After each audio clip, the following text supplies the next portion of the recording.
തിന്നു. ഇപ്പൊ സംഭവിക്കുന്ന എന്താ? ഇപ്പൊ നേരെ എതിരാണ് ഈ ഹദീസ്.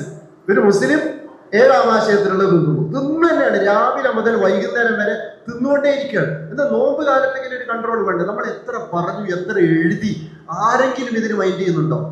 അതുകൊണ്ട് പിന്നെ സാബിത്തിനെ പോലെയുള്ള അദ്ദേഹത്തിന്റെ വൈഫിനെ പോലെയുള്ള ആളുകൾ സമൂഹത്തിലേക്ക് ഇറങ്ങിയിട്ട് ഇത് നിരന്തരം ബോധവൽക്കരിക്കണം. കാരണം ഞങ്ങളൊക്കെ ഇത് പറയാൻ തുടങ്ങിയിട്ട് ഒരുപാട് കാലമായി.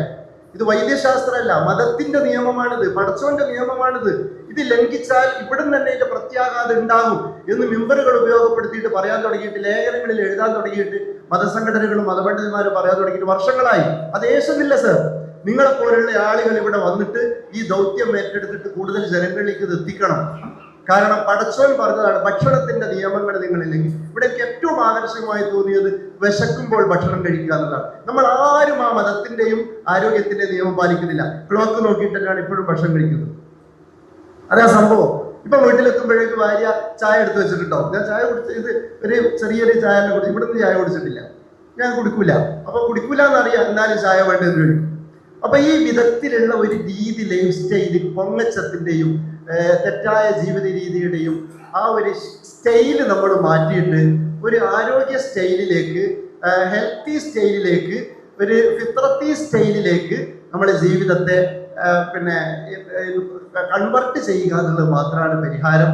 അത് എല്ലാവർക്കും അറിയാം, എല്ലാവർക്കും ഇതൊക്കെ അറിയാം, പക്ഷെ അത് പാലിക്കുന്നില്ല എന്നുള്ളതാണ്.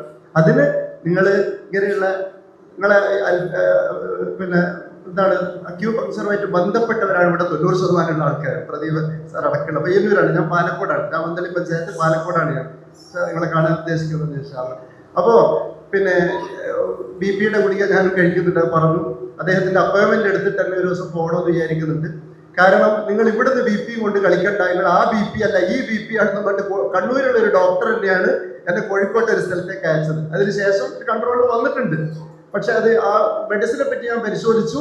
അപ്പൊ അതിന് വേറെ തകരാറൊന്നും ഇല്ലാത്ത ഹെൽത്തി ആയിട്ടുള്ള ബ്ലഡ് സർക്കുലേഷൻ ഒക്കെ സോയിൽ ഉണ്ടാവുന്ന ഒരു ഗുളിക തന്നെയാണ്, നോർമൽ ആയിട്ടുണ്ട്. അതിപ്പോ 1.5 വർഷമായിട്ട് ഞാൻ കഴിച്ചുകൊണ്ടിരിക്കുന്നുണ്ട്. കോഴിക്കോട് ഇവിടെ നിങ്ങളുടെ ഡോക്ടർ ഇല്ല, നിങ്ങളുടെ BP പ്രൈമറി സെക്കൻഡറിക്കുള്ള ഗുളികകളാണ്. 5-6 വർഷമായിട്ട് 36 ജാതി ഗുളികയുണ്ട് BP-ക്ക്. അതിങ്ങനെ മാറ്റി മാറ്റി മാറ്റി എഴുതുകയാണ്. എന്നിട്ട് എന്നെ ആശുപത്രിയിൽ അഡ്മിറ്റ് ആക്കിയിട്ട് പരിശോധിച്ചു, എന്നിട്ടും അതേ ഗുളിക തന്നെയാണ്, മാറുന്നില്ല. അങ്ങനെയാണ് കണ്ണൂരുള്ള മതമൊക്കെ അറിയുന്ന ഒരു ഡോക്ടറാണ്. നിങ്ങൾ കണ്ണൂർ നിങ്ങളെ ചികിത്സിക്കുന്ന ഡോക്ടറില്ല, കോഴിക്കോട് പോയിക്കൊന്നു പറഞ്ഞിട്ട് അതും അലോപ്പതി തന്നെയാണ് ഞാൻ വിശ്വസിക്കുന്നത്. പക്ഷെ മാറ്റമുണ്ട്.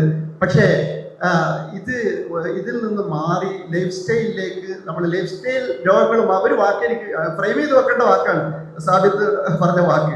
ലൈഫ് സ്റ്റൈൽ രോഗങ്ങൾ മാറാൻ ഒറ്റ മൂല്യമേ ഉള്ളൂ, ലൈഫ് സ്റ്റൈൽ മാറ്റുക പറഞ്ഞ വാക്കാണ്. ലൈഫ് സ്റ്റൈൽ രോഗങ്ങൾ മാറാൻ ലൈഫ് സ്റ്റൈൽ മാറ്റുക എന്നുള്ളത്. അത് മാറ്റാൻ നമ്മൾ തയ്യാറുണ്ടോ എന്നുള്ളതാണ്. അതാര് ചോദിക്കണം? നിങ്ങൾ ചോദിക്കണം സമൂഹത്തോട്. ആളുകളെ വിളിച്ചുകൂടി അതിന് നന്മ കൂട്ടായ്മ പോലെയുള്ള ആളുകൾ നിങ്ങൾ 10 ആൾ വട്ടത്തിലിരുന്നാൽ പോരാ, ഈ 10 ആളെ 100 ആളുകളായിട്ട് വിളിച്ചിട്ട് കല്യാണത്തിന് വിളിക്കുന്ന പോലെ കൂട്ടിക്കൊണ്ടുവരണം കുടുംബങ്ങളൊക്കെ. നിങ്ങൾ എന്നെയും എൻ്റെ ഭാര്യനെയും എൻ്റെ മക്കളൊക്കെ ഇൻഡിവിജ്വലായിട്ട് വിളിച്ചിരുന്നെങ്കിൽ ഞാനിപ്പോൾ വിഷയത്തോടുള്ളത് അവർ വരും. അങ്ങനെ ഒരുപാട് ആളുകൾ വരുമായിരുന്നു. നിങ്ങൾ നോട്ടീസ് പള്ളിയിൽ 1000-ഓളം നോട്ടീസ് വിതരണം ചെയ്തിട്ടുണ്ട്. നോട്ടീസ് വിതരണം ചെയ്താൽ ആളുകൾ വരുന്ന കാലമൊക്കെ പോയി. നമ്മൾ ഡയറക്റ്റ് ആയിട്ട് വിളിച്ചാൽ മാത്രമേ ആൾക്കാർ വരൂ. അങ്ങനെ ഒരു വമ്പൻ പരിപാടി, വലിയൊരു പരിപാടി, ഒരു 150 ആളുകൾ 200 ആളുകളുള്ള ഒരു ക്ഷണിക്കപ്പെട്ട ആളുകളെ ഒരു സദസ്സായിട്ട് ഇവിടെ ഈ പരിപാടി വീണ്ടും സംഘടിപ്പിക്കണമെന്നാണ് ഇതിന്റെ സംഘാടകരോട് എനിക്ക് പറയാനുള്ള. റഹ്മാൻ സെന്ററിന്റെ ഒരു ഭാരവാഹി കൂടിയാണിത്. ഇവിടെ എല്ലാ സൗകര്യങ്ങളും അത് നമ്മൾ ചെയ്തു തരും ഇൻഷാ അല്ലാഹ്. നല്ല പരിപാടി, ഇത് ഇനിയും നിങ്ങൾ തുടരണം എന്ന് ആവശ്യപ്പെടുകയാണ്. പഠിച്ചവർ നമ്മളെല്ലാവരും അനുഗ്രഹിക്കണം. അസ്സലാമു അലൈക്കും.